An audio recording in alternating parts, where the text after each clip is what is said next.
rocking with us for another edition of the Morning Breeze, man. Always rocking with you guys, as always, man. Outside of me, I got my guy, Mr. Media himself, Jordan JC, in the building.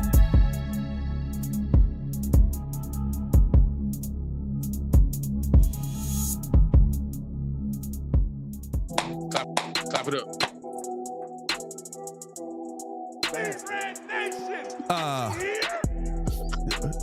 One second, Jordan. The best show for Chicago sports. What's that?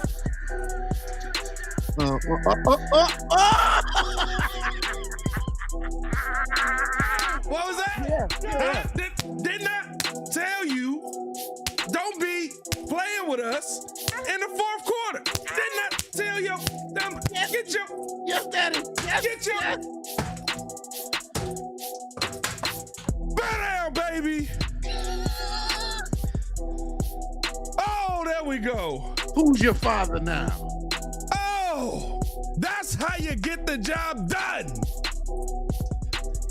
Ladies and gentlemen, the Chicago Bears have done it. Little BTA. Oh, big BTA. Green Bay. Oh, Little FGB.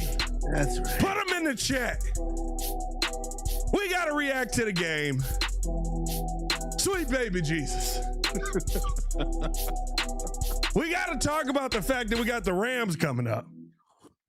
All that and more in today's episode. Jesus. Ladies and gentlemen, days 1/12/2026. Mm-hmm.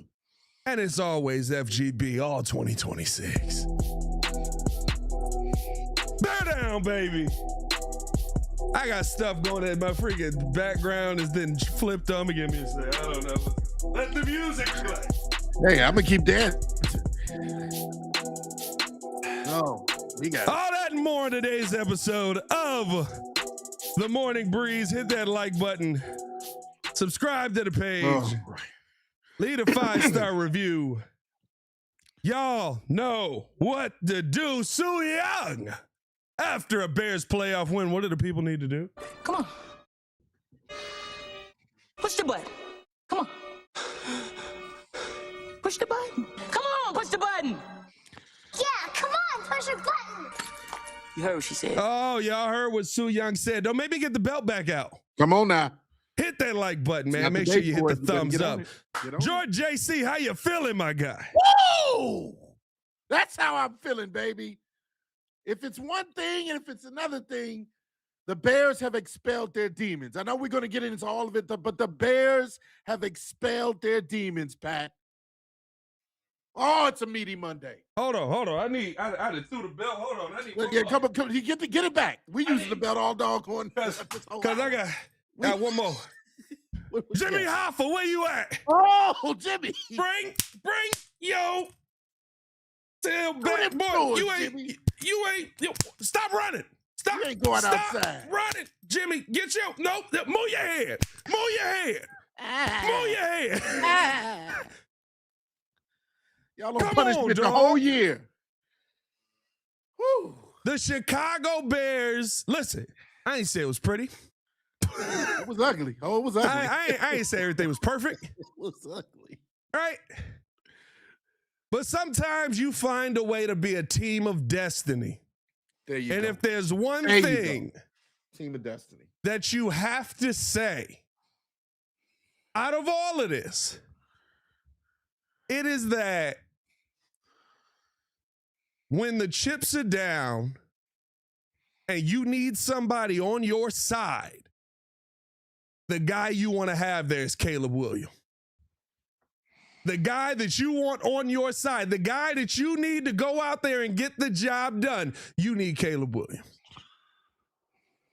What we saw in that game, I'm a little out of breath. Can you tell I don't like beat my children? Like, Bro. I am not in whooping shape. What you say? I am not in whooping shape at all. Slapping that bear. Hey, listen, if you That's a ever big thought, kid. like, maybe Pat be abusing them kids, he does not. Like, No. He said he had to practice. Now I see why, like, my mama got sick of whooping me. It wasn't because she was tired of swinging at me. She was exhausted. When you get into a situation like we saw, and I said this, Jordan, on Monday of last week before the playoffs got here. Yeah. What I wanted to see from Caleb Williams was a quarterback who was the leader that he was in the fourth quarter, in the first quarter. Mm-hmm. I got to see that. Oh, yeah. I got to see him. And some people wanted to say, oh, he's throwing a temper tantrum on the sideline. No, he's getting his team locked in. Stop it. Luther Burden, what are you doing throwing up mailboxes? Because Luther's like, oh, I got my man beat. In fact, the safety over the top flipped his hips, would have met you right where where you wanted Caleb to throw the football. Yeah. But if you followed the route you were supposed to do, it's probably a walk-in touchdown. What do you see on the sideline? Caleb Williams losing it. Saying, completely. Do your effing job. We need to know the standard. You got to lock back in. And every time that camera went to Caleb, you could tell that he was trying to get his team locked back in. That's the kind of quarterback that I want on my team, especially in a game like this. I can't believe, like, I knew we had a franchise quarterback, but seeing that in the playoffs, bro, and then seeing him when they start coming back, yo, stay with me. We locked in. We're going to keep this thing moving. Stay with me. Absolute beauty. Absolute beauty. It's funny how the narrative changes, Pat, when you win, because I agree with the same thing. A lot of people were saying, oh, look at this light-skinned quarterback that's crying on the sideline because his team is down and he doesn't know how to gather the troops. No, that's exactly what he did. When you look closely, this is someone who was passionate about the fact that, hey, we're not on the details. You saw it in the celebration when he got the game ball. He said, I want to do this with you guys. Even though we did win, he said, we got to work on the effing details. He said that even in the celebration speech. Like, we got to get it right from the start. It starts at the very beginning. And you love that at this point in time, again, I've said it, it's do or die. Caleb Williams knows the stakes.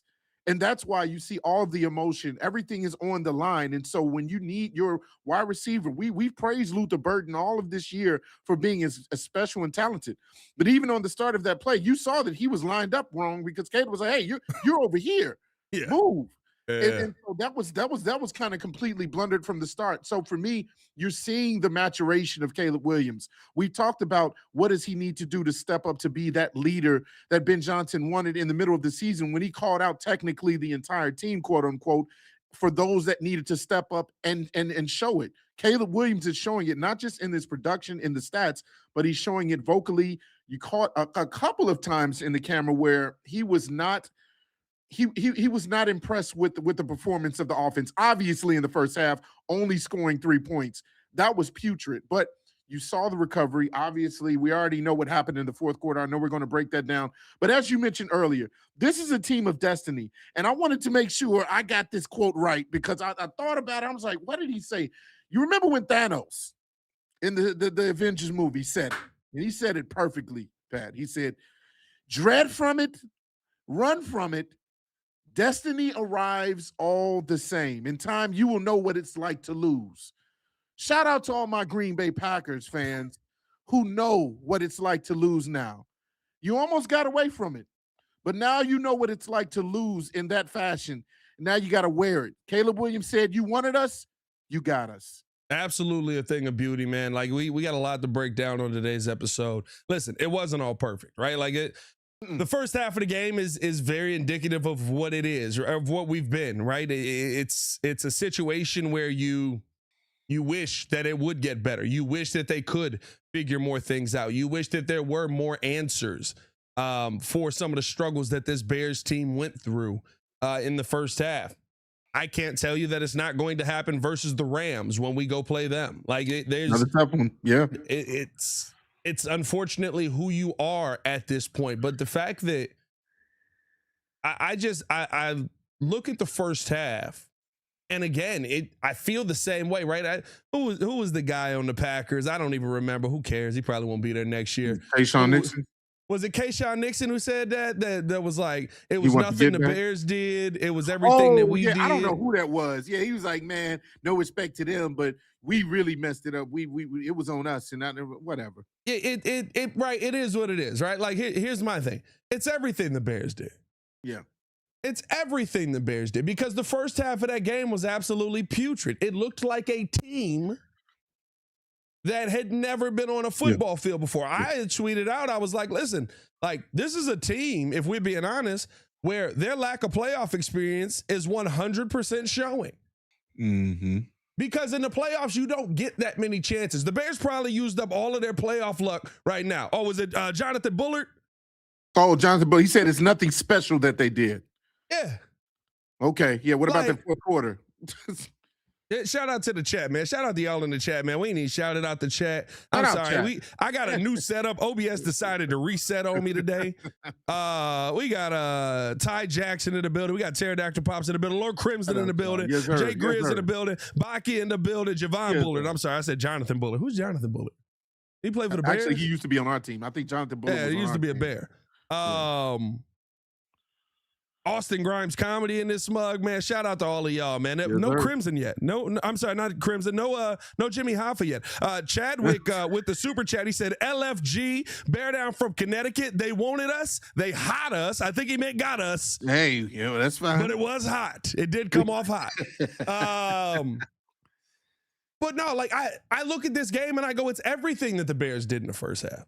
Yeah. It is their poor execution. It is their lack of discipline. It is their lack of being able to establish their game. And listen, the worst part of this game, we're starting with the bad because it finishes with a lot of good. Oh, yeah. The worst part of this game is the fact that even when it was getting good, you couldn't figure it out in the red zone. Chicago Bears had a horrible red zone day. Remember, even when the second half was right and the defense started to get it together, you got down in the red zone 3 times. You could have took the lead just off of good play alone. You should have took the lead just off of good play alone. This game should have finished in blowout fashion. Mm-hmm. So when I hear it's nothing the Chicago Bears did, it's everything the Bears did. Because the Bears had opportunity after opportunity after opportunity to beat this Packers team's backside. And they kept missing the advantages. So for me, like, I look at this and I say, these are the things you have to clean up moving forward. But it is the things that we have seen the Chicago Bears do all season. Yeah. We got a super chat from Edward Press. Edward Press in the building said, I almost called off work because I'm too damn proud of the Bears. FGB all damn day. You got what you asked for. And now the Green Bay Pack hitting steel. And we now smoking Green on Bay that Pack FGB hitting pack. steel. Yeah, smoking on that FGB Shout pack. out to smoking that FGB is a phenomenal strand. You know what I mean? Phenomenal strand. It's crazy. To me, it was a tale of two halves. So when Bullard says, and of course, it's a sense of pride. It's like, well, we beat ourselves. And you know what? Let's just throw him an olive branch. Let's just say you did. No. After we ain't throwing them no olive branch. You don't want to? Okay, fine. No, ain't no olive branch. It's war, take baby. the branch back. Because the second half, you had a chance to put us away. You had a chance to score. And there were many times where, hey, I give credit to Dennis Allen and this defense. The first 3 times, the 3 possessions that the Green Bay Packers had in the second half, it was all punts. It was a 3-and-out, a 3-and-out. Then I believe they got a first down after 3 attempts, and then they kicked the ball back to us. And so shout out to the defense for stepping up when they needed to. Now, of course, we know that they gave up another score and gave up 6 points. But you pretty much put a stop to the leaky faucet that was happening in the first half. Because I looked at this and said, oh, this is a blowout. This is about to be a blowout.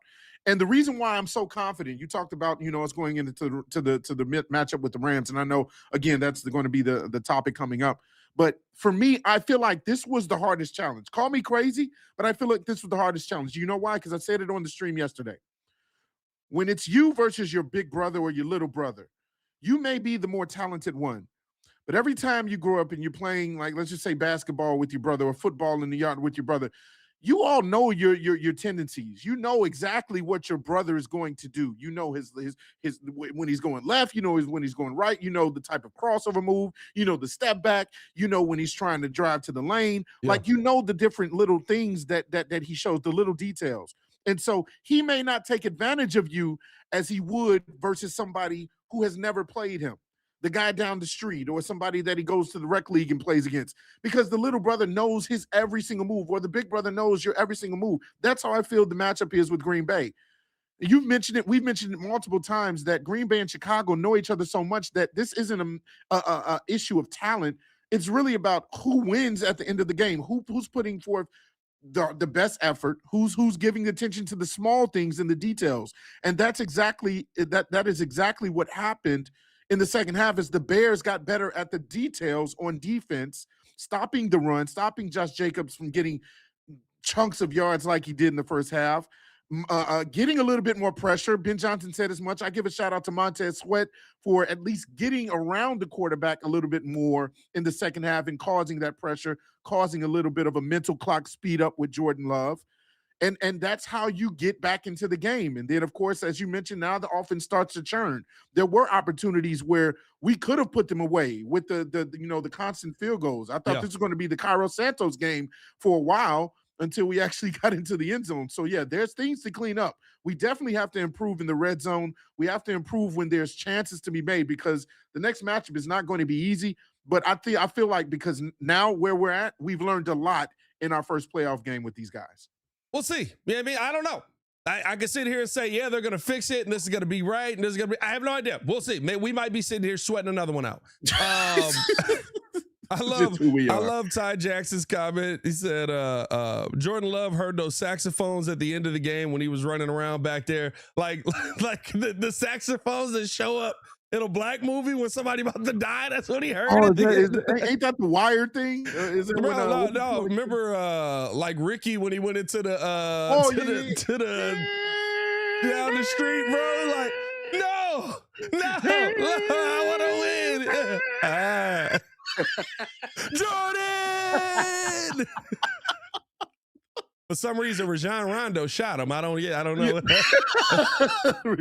I've always wondered why Rondo was back there. That's hilarious. That's an old joke. I mean, if you don't get that one, go watch Boys in the Hood and look who's shooting at him, and then pull up a picture of Rajon Rondo. Exactly. Hey man, look just like. Hit that like button if you have not done so. We do have Jordan JC. Over 100 in that chat. Over 200. Okay. All right. 200. Appreciate y'all. 200 people in the chat, man. Let's get over 200 likes on the video. We got to take a quick break, listening to a word from our sponsors. When we come back, we've talked about some of the bad.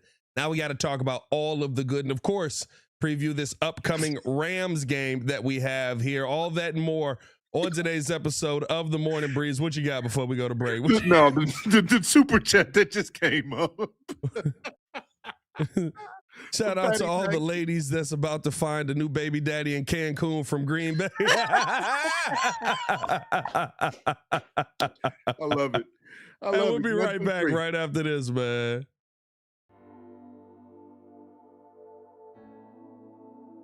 Appreciate you guys for tuning in and watching the show. Today's episode of the podcast is brought to you by Aura. Have you ever done a Google search on your own name? You'd be surprised what pops up. Your full name, email address, home address, health records, your relatives. It's all out there. And that's why I've been using Aura, the sponsor of today's video. Aura shows me which data brokers are selling my information and automatically submits opt-out requests just for me. Cleaning up my information not only helps reduce the amount of spam I get, but it protects me from hackers who could use that information to help them access my social media, bank accounts, and other sensitive information. It's really simple to set up. I don't have to download several apps or go to things like antivirus, VPN, password management, parental controls, identity theft, but you can get all of that in one place with Aura. I get everything at one affordable price as well. You may already have one or two of these tools, but not having Aura is like leaving the front door locked while leaving the back door and windows wide open.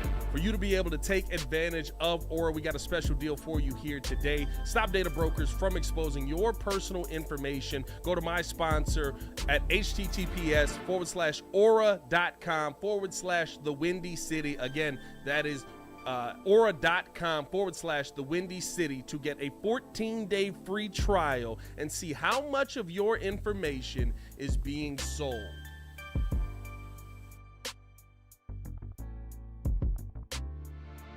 Breeze Nation, what is good? It's your boy Pat the Designer back at it again. Ladies and gentlemen, we got merch. That's right.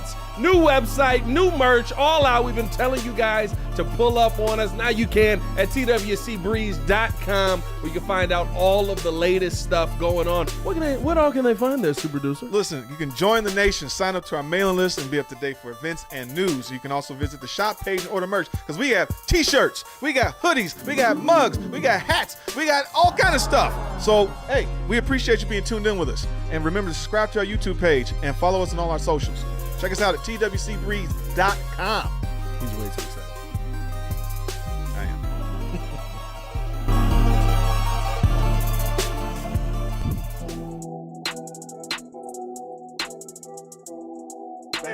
Let's see. Weezy. Oh, yeah. Oh, Lil Wayne. Yeah. Oh, Weezy. Yeah. We got a little We're not going to forget about Lil Wayne and his comment. Yeah. Lil Wayne. Little BTA. Get beat by a guy with purple fingernail painting, you know. Which was hilarious because I was like, you definitely painted your fingernails when you were doing the rock albums. Like, we all confused. Very Like, eccentric styles yourself. Like, what are we talking about? oh, Jimbo. Where you at, Jimbo? Yeah, buddy. That's right. Sorry for any trauma I'm bringing up for Bears fans. Yeah, I mean, listen, you hear that belt snap, it's getting me a little bit too. You hear that belt pop, it's like, oh, wait, hold on, what we doing? Yeah, back in the day. Sorry. Yeah. Apologies to all the podcast listeners. Welcome back in, man. Appreciate y'all for tuning in to show love as always. Hit that like button, subscribe to the page, leave a 5-star review. Y'all know what to do. Over 200 in the chat right now. All right, dog. Like, we talked about some of the struggles.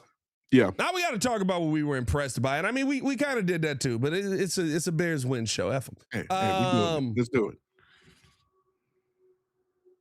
The second half comeback does not happen. And I give this coaching staff so much credit. I give the players so much credit for understanding the moment. Does not happen in my mind. And maybe it does. Maybe it still does. Maybe you just make it harder. If you don't make a stand on that first drive out of halftime, I appreciate the fact that DA, horrible first half of calling plays. I mean, just atrocious. Like, I thought that there was problems with coaching. It got to the point where, and I know some Bears fans were upset about this, where Ben Johnson's going forward on 4th down on his own 30. Why would you ever do this? It makes no sense, because you don't trust the defense. Yeah, that much. Because you don't trust the defense. Like, it was such a, I said this on After the Whistle. Trust is earned, not promised. It got to a point where after you saw how the first half went, or how the first drive went, what am I going to put faith in them? They haven't helped me versus San Fran. They didn't help me get the ball back versus Detroit. I need to put up points. We need to be able to keep pace. So I understood Ben Johnson's play calling. I didn't love it. I don't know what his aversion is to getting into 4th and 1s and throwing the football instead of just running the football. That was a bad one. Yeah. Blows my mind. Yeah. It's the one thing that maybe has been a knock on him that will continue here.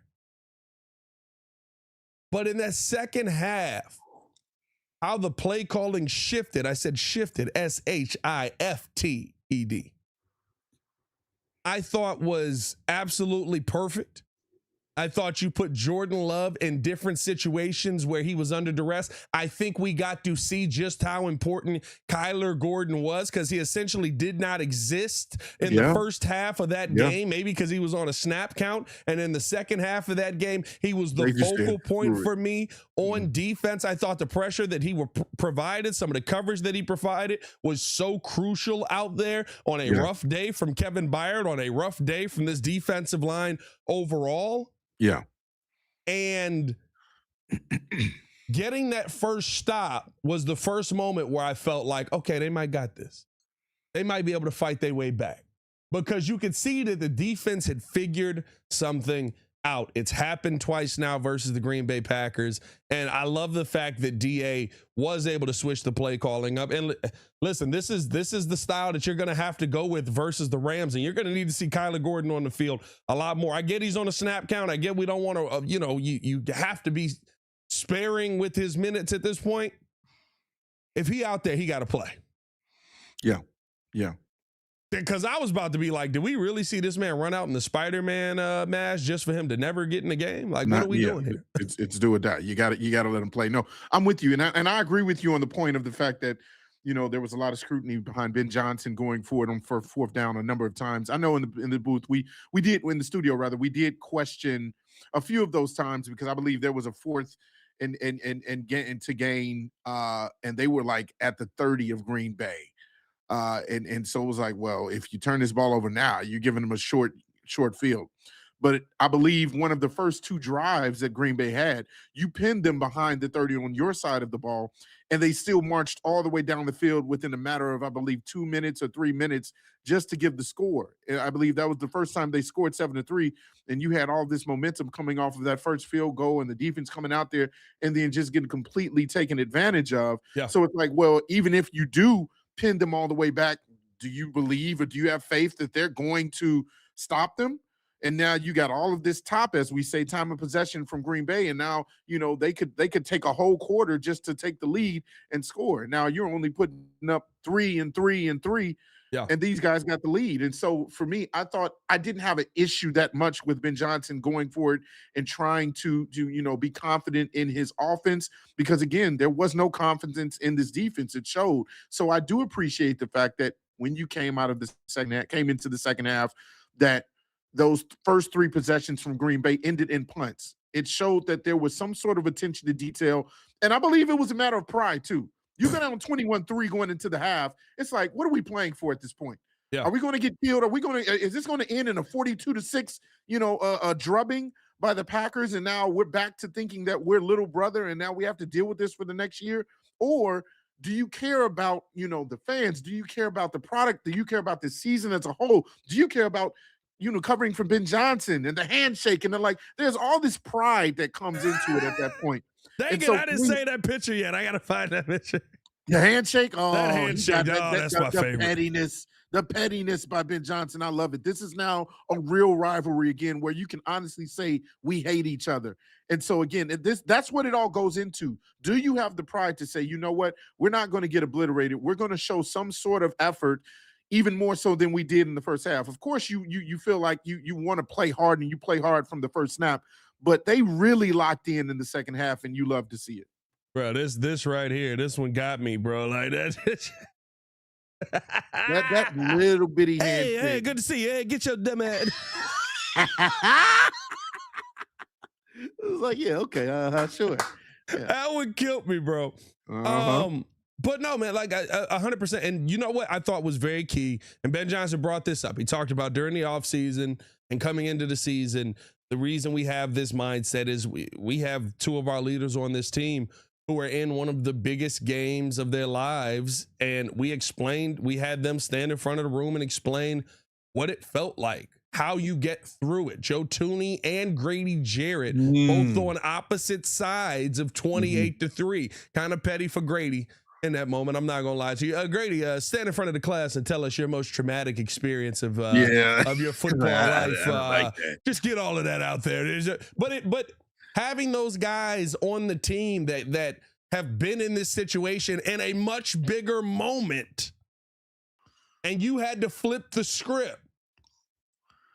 in a Super Bowl moment. But I would say this Green Bay game, maybe the pressure is just as even. Because it is your rival. You know what the offseason's going to be. You know how the situation changes. And I'll be honest with you, like now, like, as much as we say that we want this to be a rivalry, Matt LaFleur coming back? Like you might have just put Matt LaFleur out of the job. Yeah, especially with that interview by him. You might have just put LaFleur out of the job. Yeah, maybe like, hey, pack your stuff. Get that would be out of here. stupid by Green Bay, though. That would be dumb, I think. He's still one of the top coaches. I didn't say it wouldn't. I would love to see it, though. I didn't say it wouldn't, but I'd be a little excited to see it. Baki with the super chat, he said to Jimmy Hoffa, I know you will see this, and on behalf of Bears Nation, I will say it doesn't matter how many stats you bring and how much you talk about the past. The Bears put BTA. You god dang right they did. Doesn't matter anymore. Yep. Spelled the demons. On top of all of that, though, like you have these leaders on the team, 28-3. You come back from 21-3. You fight your way back into this game. I love how the offense finally locked on and locked in the final moments of this game. Was it a little bit late? Yes, but just so locked in, and we have to give credit to this. It will be an under-talked about play this entire week, and unfortunately, it may be one of the most massive plays. But so locked in that at the end of this game, as you're mounting this comeback, Ozzy Trapillo, we don't know what it is with the patellar tendon, but does something with his patellar tendon. It's I'm assuming probably a tear if you bring up the patellar, but we don't know. He just said he's got a patellar tendon. We'll find out here today. But doesn't lay down on the field, gets himself up, gets himself off the field. They're locked in. I can't hurt the team right now. I can't force us to call this timeout. I got to get myself off of the field. Gets carried off all of that once he gets to the sideline. Like, those are the small moments that lead to big victories. Those are the small moments where it shows, okay, when this offense is rolling, it is one of the best offenses in football. Remember, in the second half, we put ourselves in position to score just about every drive. Problem is, we didn't start doing it until about 3 or 4 drives after that. Once you get the OZ touchdown, right, it seemed like the seal kind of broke on that, and you were able to fight your way back into that. You go down there and you get the DJ Moore touchdown. Kayvon Nixon made a choice on that DeAndre Swift run in there. It was a shocking choice, if you will. Yeah. I mean, he basically was just like, who, tackle? Olay. Not me, baby. Olay. Who would have thought I'd be in this position? Not me. Yeah, you wanted it, didn't you? Oh, I want my get back.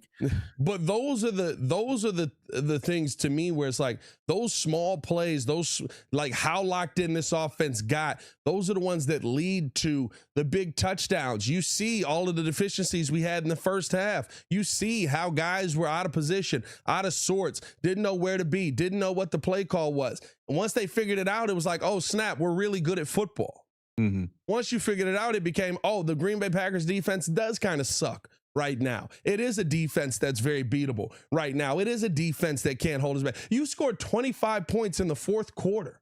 Bro, that's 100 points in a game if you keep doing. That's ridiculous. That is crazy. I think that was the third most points scored ever in a playoff game as a comeback. I believe it was behind a few other teams. I know it's the most for a Bears team ever. It's definitely most. It was the biggest comeback. I believe they were only down by 5 in the last time they had to come back, or 5 or 8. I can't remember the graphic. But to your point, I believe, again, this is why we say that this team possibly is a team of destiny, because sometimes you just can't fathom or explain what is happening, especially through the entire season with all these magic drives and the comeback. But after a while, when it becomes a routine, it kind of becomes your identity and your MO, it's like, oh, this is not a fluke. This is what this team does. And credit to what you said from the very start, Ben Johnson showed the 28-3 Super Bowl where they flipped the script in the second half. And that's exactly what happened. 21-3, technically almost the same thing, where you flip the script and you said, okay, we're not going to lose. We're not giving up. This is what this team is about. There is no quit in this team. Ben Johnson would not allow it. Caleb Williams would not allow it. He's going to scream your head off. And now you see that to be true when it matters the most in the playoffs, because as he said, the regular season is, when you get your money. The playoffs is when you build your legacy as a team. And he says, it's about us. It's not about me and in this moment. It's about us as a team. Yeah. And again, going back to, he said, I want to do this with you guys. And so that's why I love, in the most important moments, you saw the team step up. The run game, it did decent. It was only 93 yards on the ground for the game. DeAndre Swift had a touchdown. He had not a lot of opportunity when you're down 21-3, though. Not a lot of opportunity. I agree with that. But I believe that when you use, like, for instance, Kyle Monangai, he didn't necessarily have a good game. It was 8 for 27 on the ground. But when he needed that pass for 22 yards to gain that first down in the fourth quarter, strong play. Man, that was big. That was big time for us to be set up for. I believe that was when DeAndre went in for the touchdown. And so all those little things lead to the big success, lead to the big W. And so that's what you love to see, is when it matters the most, this team, no matter who it is that needs to step up, whether it's Colston Loveland with the catch, whether it's DJ on a out route, like that's where this team will step up and call or answer the bell in a sense. And I think that what I love about it too is it was your young guys who were stepping up. Yeah. And listen, Luther Burden didn't have a great day. Still gave you 42 yards, 14 yards per reception. Had a couple of big catches in there that were very needed. Yeah. Colston Loveland gave you a phenomenal day. 15 targets. Maybe increase that catch percentage a little bit, but 15 targets, 8 receptions. I didn't know he had 15 targets. 100. Oh, it was third and Loveland, baby. Like, it literally got to a point where I was like, yep, ball's going to Colston. Yep, ball's going to Colston. Yep, ball's going to Colston. He caught it a couple times. It was beautiful. And 137 yards on the day, 17 yards per reception. He's proving to you that he is such a key piece. It got to a point in that game, and I think this is going to be very key when we get into the Rams game. Because now, right, with the Eagles win yesterday, the Bears get the Rams. And I ain't gonna lie I'm sorry, with the Eagles, the Eagles won yesterday, right? Yeah, Rams. With the Eagles win yesterday, the Bears get the Rams, and I'm not gonna lie to you. You mean with the Eagles lost because it's 49ers? I'm sorry. Yes, that's what was throwing me off. My brain was messed up. With the Eagles lost yesterday, the Bears get the Rams, and I'm not gonna lie to you. I kind of wanted the Eagles. I was sitting there. I was like, this team is kind of good. At first, I was like, I'm all in on Rams. I want the Rams. I'm all over the Rams. I saw how the Eagles was playing. I was like, bring me the Eagles. I really wanted the Eagles to win that game. But you are in now a position where you have a piece that is almost as confusing in my brain as Travis Kelce has been throughout his career. Where you go, he's way too big for you to be losing sight of him. And yet he continues to find himself open in the middle of the field or open in the corner of the end zone. And you always have an opportunity to get the football to him. That is the kind of player that you need on a playoff run. That's the kind of player that you need to establish a great rapport with. And you can see that Caleb is establishing that rapport. He talked about how important Colston Loveland is to this team, to the point where, listen, like, I love Cole Kmet, but like, Cole Kmet essentially isn't a part of this outside of run blocking. He's a very expensive run blocker at this point. Like, he's not somebody that Caleb is really looking to, right? Like, you saw him trying to get the football to Rome Odunze. He gets the ball to DJ Moore. He gets the ball to Luther Burden. And he's still passing. He's still, getting everybody involved in the game. Mm-hmm. But I thought that if you're going to do anything versus the Rams with them as your reward, you have to continue to build this relationship between Caleb and Colston, because those are the two that it looks like are going to be that next iteration of great quarterback, great tight end that it doesn't make sense when this dude is open. It doesn't make sense how he's finding the open lanes in the corner, how he's beating DBs, how he's getting open over the middle of the field. That's how I used to feel about Travis Kelce. I used to just go, bro, am I tripping? Or are we losing sight of the 6'7" giant running down the field? There you go. I think that's the reason why this can be special, because we saw how slow it started and everybody, wanted to criticize. And I even was a part of that for a while. Well, why didn't we get Tyler Warren? Tyler Warren was the Tyler. And we haven't forgotten. You're seeing, I know, right? Yeah. You're seeing the maturation and might I add the fast maturation. Like this shot up very quickly. Like the trajectory for Colston Loveland went from, oh yeah, we're going to bring him along slowly. They didn't have as much of a training camp. They got injured. Him and Luther are coming along slowly. They need to learn the playbook. We got other guys in front of them that are obviously going to get the bulk of the targets, like the Romes, the DJs. Then even Olamide was the third primary guy to start the season, and now it's altered into, well, Rome goes down and Olamide's not catching passes, and now you're relying on Luther and Colston even more. Now he's getting 10 to 15 targets a game, where he's just that safety blanket, and exactly that you can rely on him on third downs, even on fourth downs. That's who Caleb goes to for, if it's 4th and 5 or 4th and whatever. Like it's a trust that's being built up, and I think it is at its all-time high. And yes, I can liken it to the Patrick Mahomes, Travis Kelce's, or the Lamars and Mark Andrews, or even back in the day when you had the Tony Gonzalez and the Shannon Sharps. Like that's how special it can get, because they're both young and they have so much more growth and connection to develop. But you love where it's at now, and that's why I think going into this next game, you can trust in that connection. You can trust in him and Luther. You can trust in, obviously Rome kind of bringing back, coming along slowly, and then obviously DJ Moore being the vet. Like that's what's most exciting, is that this thing is just getting started with all of these young guys, and they're being put on display time and time again. Yeah, it's one of those things for me where, like, I love the fact that going into this Rams game, Ben Johnson has a piece like this to utilize. Mm-hmm. There's a lot of good pieces on the team, but a piece that it seems right, like, who's that guy on the Bears that is the Bears Puka? Because that Stafford's coming in with a piece that we can't stop. Yeah, Puka's nice. Puka's very nice. Yeah. Hey, I think I forget. Maybe I was talking to Kid the other day. He was like, "Who's gonna stop Puka?" I was like, nobody. No, you can only contain him a little bit. You can only hope to outscore him, but you're definitely not going to stop him. And Puka struggled in the half of the second half of that game as well with Matt Stafford. Remember, like Carolina, like that Carolina matchup that ended up happening. And listen, there's a ton of playoffs that happened this weekend. The NFL playoffs was absolutely phenomenal. I was cracking up when Rich Eisen was like, you're going to miss the Chiefs in the playoffs. I was like, I had a pretty good day. Yeah, I had a pretty good day without the Chiefs in the playoffs. I ain't gonna lie to you. It was entertaining to me. Very much so. Yeah. But it was just one of those things where it's like,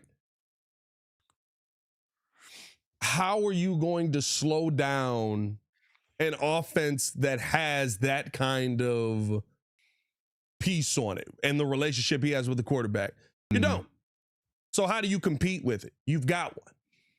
And that's what it feels like to me. Colston Loveland is just a guy who always finds a way to make himself available to Caleb Williams and for Ben Johnson to use. And the one thing I'll give credit to, Bears fans, like, if you want to, I said this on After the Whistle as well. If you want to know what kind of play caller you have,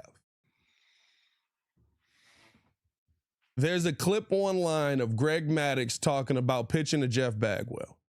And he's talking about how in the middle of the season, he threw him, I think it was a hanging curveball inside. Bagwell was an inside hitter. Bagwell catches it, sends it to the moon. And he called for that pitch. And his catcher's like, what the heck? What'd you call for that pitch for? Why did you do that? He was like, we're going to play them in the playoff. And there, he's going to be looking for that pitch the entire time. Watch it. Play him in the playoffs. He looked for that pitch the entire time. Bagwell had a terrible day. Maddox strikes him out continually because he kept waiting for that pitch to come. That's what the DJ Moore play was. That's the kind of play caller you got going into a game versus Sean McVay, who is an elite play caller.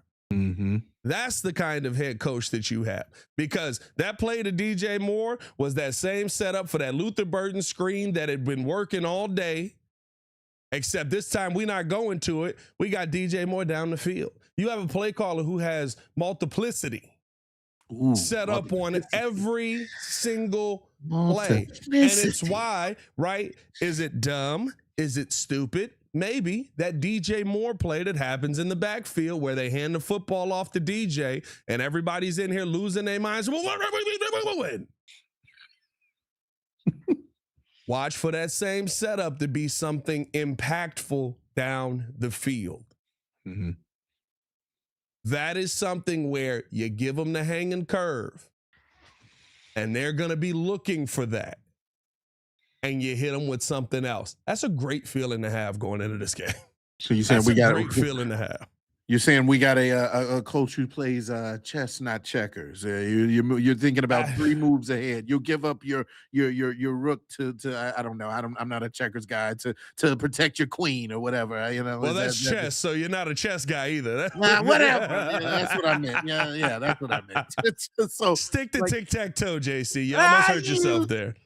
I played a lot of checkers in my day. I'll say that I was there. But, no, I totally agree with you. That's why I think, why I said I think in my heart of hearts that we played our biggest challenge. I'm not sitting here and giving disrespect to the Rams, but I mean, you coming into Chicago and you're playing, and I know Matt Stafford is kind of used to the NFC North, so I'm not putting any less of an impact on what he could bring. But did you see that weather that day though? Yeah. Did you see that weather that day? Hey, the cold is here, Chicago. It's going to be crazy. It's supposed to be a high of 15, and more than likely that game's going to be at night. High of 15. So it's going to low feel of like 7. Do you know what the most important thing is? Not about what the temperature says. It's going to be. It's always what it feels like. That's yeah. Oh, that's my thing, bro. I don't believe in 15, but it feels like negative 40. Yeah, 15 degrees, but a real feel of -3. Well, I feel what's real. What? Like I don't feel imaginary weather. Yeah, no, I'm good on that. No, so that again, that's the advantage you have is, they got to come to our home.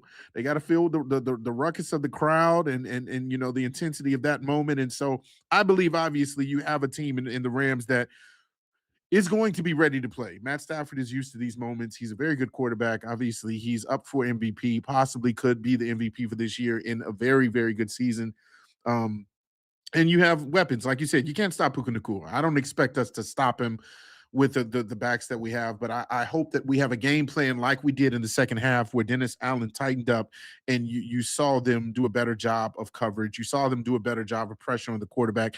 And, hey, guess who they got on that offensive line for the Rams? Little Coleman Shelton. Yeah, little Coleman Shelton. There's Remember a what we little were Shelton. talking about with him? Yeah, on his backside all the time. Javon knows a lot. Hey. Javon knows a lot. Big day for I need Javon Javon Dexter, to have a better maybe. game. Javon's got to step up after fumbling on that fumble. He fumbled on the fumble. I didn't like that, but no, it is funny though because literally everybody was like, "Javon, you just got to fall on the ball," and I was like, "He kind of did, but he did. He was just bad at it." It's always like a bar of soap every time somebody tries to like go and get it's just all over the place. Like, God, grab the ball.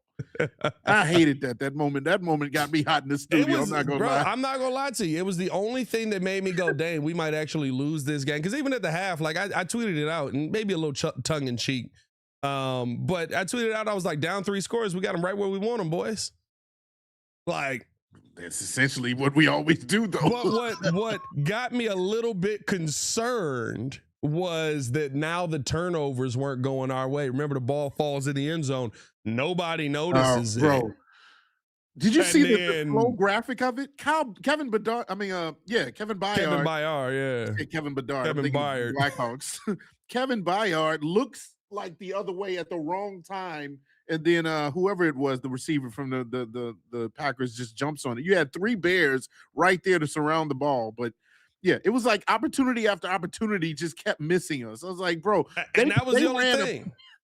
I was like, your takeaways aren't happening. Like the ones that you normally get, we're not seeing the Bears find a way to get. And so I was like, this might be ugly. I don't know. I don't know if we're gonna get this one done. Yeah. Very, very excited for what we saw from this team overall, man. Very excited for how this team has competed throughout the year.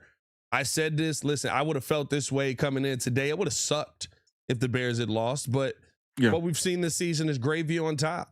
You know what I mean? Like I've got my pile of mashed potatoes already. Like I don't know if y'all remember this, but like Ponderosa back in the day. You know what I mean? Just mashed potatoes piled high, little macaroni and cheese on the side. I used to like to do a little mix. You throw them in there together, and you add the gravy on top. Little homemade, if you will. Oh, I might do that for dinner tonight. Little homemade. Oh, now you getting diabolical. Oh, that guy. He can taste it. He can taste homemade it. KFC bowl, little homemade KFC famous bowl. But no, man, like it's all gravy on top for me from here. It was all gravy on top for me that we made the playoffs. But listen, keep piling the gravy on. Like I'm at this point, drown the potatoes. Yeah, listen, I don't know if you are the team that's going to have the advantage versus the Rams. Probably not. The Rams are the most complete team, I would say, in the NFC, and they do have their flaws, but I would say they're probably the most complete team in the NFC right now. I'd agree with that. Not a lot of holes, but they got to come here, and here with first off, we gotta clap it up for the fans that were there. Absolutely. Fourth phase was doing that thing. With that Chicago Bears crowd screaming how they were. They said the press box was shaking. Mm-hmm. You saw Jordan Love was confused out there. Couldn't hear the call. They haven't had to go to a silent count in Chicago. Mm-hmm. We need to keep that rolling. You had offensive linemen jumping. Oh, sweet Jesus, what's happening? Mm-hmm. Coleman Shelton ain't never heard it that loud here in Chicago. He didn't do nothing for it to be that loud. Push him back in the mat. Push him back in the mat. That's the game plan. Like it might be a big day for Grady Jarrett, honestly. I hope so. It might be a big Grady Jarrett day. Listen, we got a lot to break down. We got a lot that we'll talk about this week, but just so proud of this team, man. As a Bears fan, I'm so proud of this team, and I'm so excited to see where this thing ends up. Super chat from Papa Do That before we get up out of here, man. Big shout out to you guys there. Papa Do That, Dad. Papa Do That, Dad. Said, down 3 scores, we got them right where we want them, boys, is a wild statement. LMAO. Question, do you have faith in Poles and DA to get this defense talent? Yes, I do. Yeah, I do. I think that I also have faith in the development. Like, listen, quiet as it's kept. Unfortunately, right, couple of injuries that we had in this game, and we got to get up out of here, but hit this real quick. Couple of injuries we had in this game. TJ Edwards broke his fibula. Yeah. I believe what we're probably looking at is a patellar tear for Ozzy Trapillo, and I tweeted these stats out on YouTube. This is on Twitter. This is per USA Today. They cited a study from the Orthopedic Journal of Sports Medicine, and they did an analysis on the patellar tendon tears in the NFL from like 2009 to 2023. The overall return to play for patellar tendon tears was 55.4%. 31 of 56 players returned to play. Ozzy's young. I would expect him to return to play. We've seen some players recently return at a high level. Nakobe Dean, somebody that comes to mind. But the numbers are for patellar tendon tears from 21.4% of players who returned to their prior performance level within 2 years, with 7 players doing so the next season and 5 players doing so during the second post-injury season. Essentially, 45% of the players with that injury never returned to NFL action, and nearly 80% of them didn't return to the player they were within 2 seasons. So Ozzy's got a uphill battle. Yeah. He's got a tough fight coming his way, and hopefully he's able to manage that. You know, it's a tough situation to be in, and with those losses, this next game is going to be difficult, right? But you got guys like DeMarco Jackson that can step up. Yes. You've seen the development of guys like Nashawn Wright this season, so I do have faith that DA and Ryan Poles are going to be able to get this thing figured out. I do have faith that Ben Johnson is going to be able to sustain this offense moving forward and going to be able to find pieces that we need moving forward as well. I'm excited about what this Bears team can be, and it's been an exciting, a very exciting week, bro. It's a weird feeling to be proud on a Sunday, waiting to see who you play in the playoffs. I haven't felt this in a long time. I love it. I love being in this position, and this is just the start. Like I remember, just to kind of cap it off as before we get out of here, I remember on the Speakeasy podcast, and you can take this to the bank because this is a former Packer who said this. The receiver Jones, I forgot his first. Is it Jason Jones? John Jones? I don't watch Speakeasy, so I couldn't even tell you. Yeah, the former wide receiver who actually too many teeth on that podcast. Yeah, I can't remember his complete name, but he even said, if this is the worst version of what the Bears look like, where they made it all the way back from this deficit, watch out for the future of this team because it's only going to get better. It's only going to get better with Caleb and Ben Johnson. James Jones, thank you. Chat Relentless Mike. James Jones on that podcast? Yeah, he was highlighted. Yeah, he visited them, and so that's what he said. He said you can expect this team to be a threat in not only the NFC but in the division and as an NFL team, period, going forward. And so that's the special that we look forward to. That's the best part of this, bro. It's just the beginning. It's just the beginning. We doing this with a defense that we all know is bad. Yeah. It's just the beginning. Hey, man, I'm excited, man. Appreciate y'all for tuning in and showing love as always. Hit that like button, subscribe to the page, leave a 5-star review. Y'all know what to do. We'll be back for more content tonight. Monday Night Football, a little playoff action, so we'll be live for that. Yep. And do I got a Bulls game tonight? I guess I'll be doing Bulls too, won't I? I love the excitement and then the pure and utter defeat. Oh no, they play tomorrow. Yes. So now pure excitement. Thank you, Lord Jesus. So we're live for Monday Night Football tonight. Hey man, we appreciate y'all for tuning in to show love as always. For Mr. Media himself, Jordan JC, it is your boy Pat the Designer back at it again. Y'all stay safe out there, Chicago. Bed down. One love. Peace. Shout out to the new edition too, man. Philly the Fourth, man. I've been watching this show. Philly the Fourth been cooking, baby. Been cooking. Been doing this thing on Blue Breeze. I love Keep cooking, man.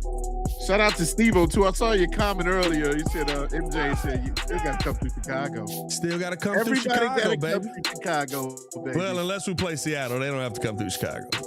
Yeah, they're gonna lose. Kind of think they are. I hope. Kind of feel like they great defense. But they got Sam Darnold. Yeah, they got Sammy. That's kind of, Minnesota had a great defense, man, but you got Sam Darnold. Yeah, that balances it out. Yeah, I will a bit. Yeah.